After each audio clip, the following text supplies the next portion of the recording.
Good morning mga kabag ko. Good morning guys. It's a blessed day ngayon kasi dinalaw tayo ng ulan. Maaga ng ulan. 4 o'clock pa ng umaga.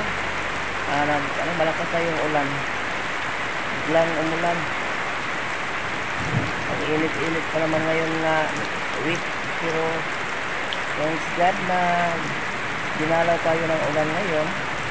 Kasi yung ating palay ay nagbubunga pa bago pa katapos ng bunga. So nangangailangan pa sila ng tubig.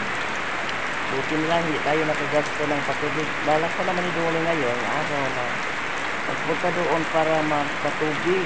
Kasi parang malusog yung bunga kasi hindi malusog yung bunga kapag walang tubig sa palay. So narinig ng Panginoon yung panalangin natin, hiling natin na sana umulan para hindi na kami nagastos ng tubig.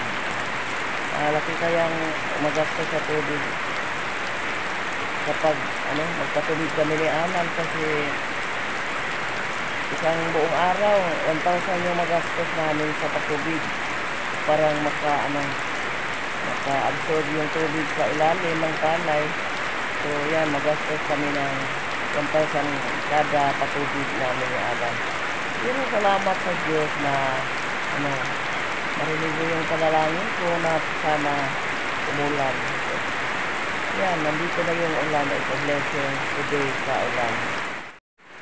Yan, medyo malakas yung ulan. Ang ating mga manok hindi pa natin napakain kasi hindi tayo makalabas. Nandoon pa sila sa kulungan, hintay ng tuka.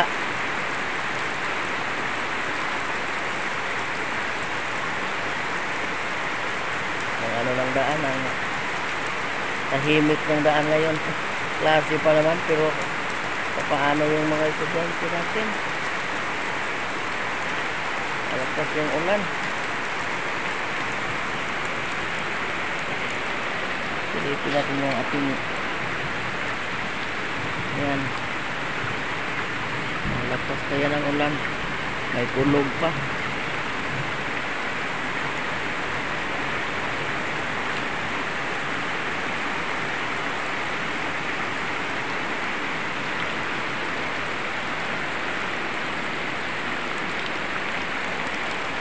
Ngapi muna tayo guys kasi ang lamig ng panahon.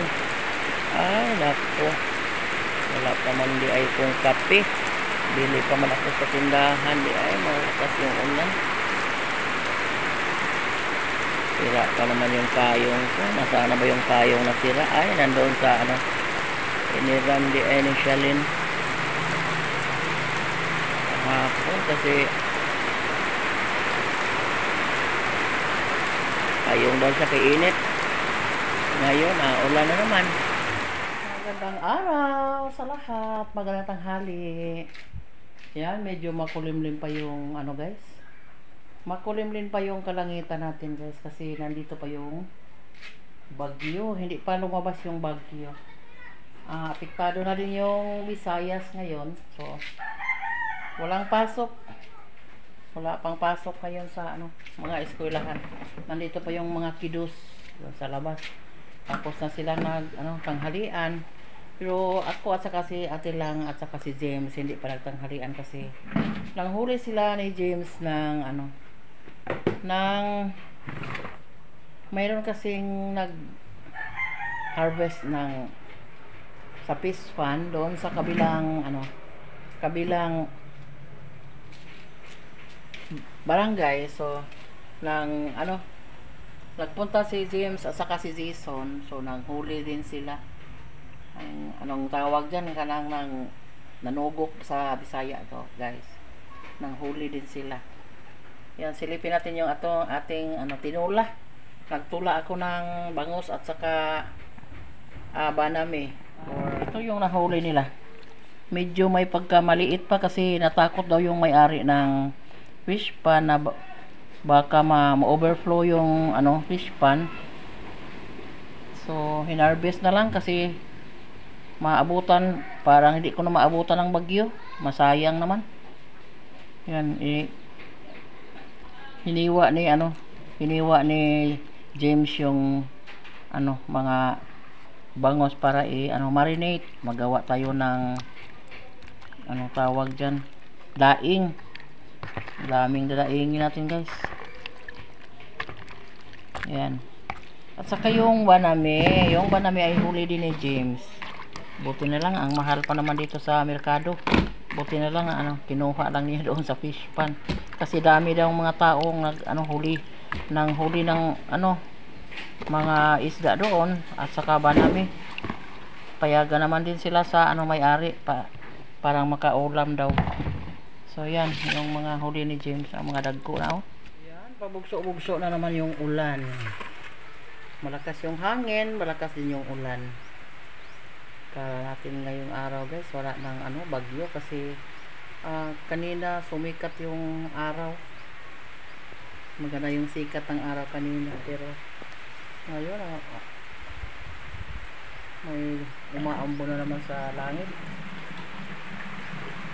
Hindi magbugso sa ulan. Kaya nga walang pasok yung mga kilos natin. Kaya tayo i-marinate na lang natin yung ating bangos na kinuha ni James doon sa fish pan. Takot kasi yung may-ari ng fish pan, guys, pag malakas yung bagyo, mo-overflow yung tubig sa fish pan, so wash out lahat yung mga isda. Butin lang na hindi na si James sa mga pinsan niyang magpunta doon para makahuli ng isda. Yan. Ilagyan ko na ng suka, tuyo, konting asin. At nilagyan ko din ng paminta konti para marinate, magawing daing pag may init, para ibilad-bilad natin ng konti. Paano na, walang init, burn out pa man, wala din kuryente. Sana may kuryente na mamayang gabi, guys, kasi kawawa yung mga bata. Walang ilaw, walang hangin, hindi tayo makapaandar sa atong mga ceiling fan kasi walang kuryente. Yung mga bata dito pa naman sila ni si Myra dito sa atin, guys. Si Marco nandito sila ngayon. 2 araw na sila dito, guys, kasi tinulungan ako sa paggawa ng ating walis. Si Lisel yung katuwang ko sa paggawa ngayon, kasi si Marilo ay nagtrabaho na si Marilo doon sa kanyang pinsan sa restaurant doon sa Dawis. So yan, buti na lang si Lisel medyo malaki-laki na si Myra, makatulong sa akin sa paggawa ng walis. Ibabad muna natin dito, guys, para ma-absorb yung timpla, tuyo, suka, asin, konting asin, at saka limonsito. Kahit paano, kahit walang kuryente, medyo ma-preserve yun, kasi yung suka at asin ay isa sa mga preservative, guys. Yan. Okay na lang, hindi na tayo makabili ng ulam. I-arrange natin para yung kanyang unod or mang isda, laman ng isda, ma-absorb doon sa ating ginawa na pambabad sa isda.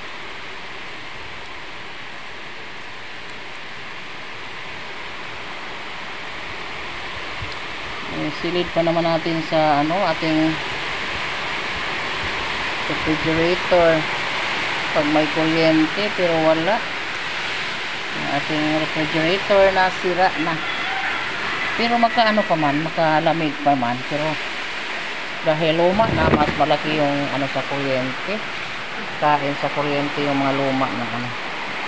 At ito, hindi ko nilagyan ng suka kasi maluto pag suka. Nilagyan ko na lang konting asin para preserve mamaya. Yan. Thank you na may ulam na tayo. Nakahuli si James sa fish pan.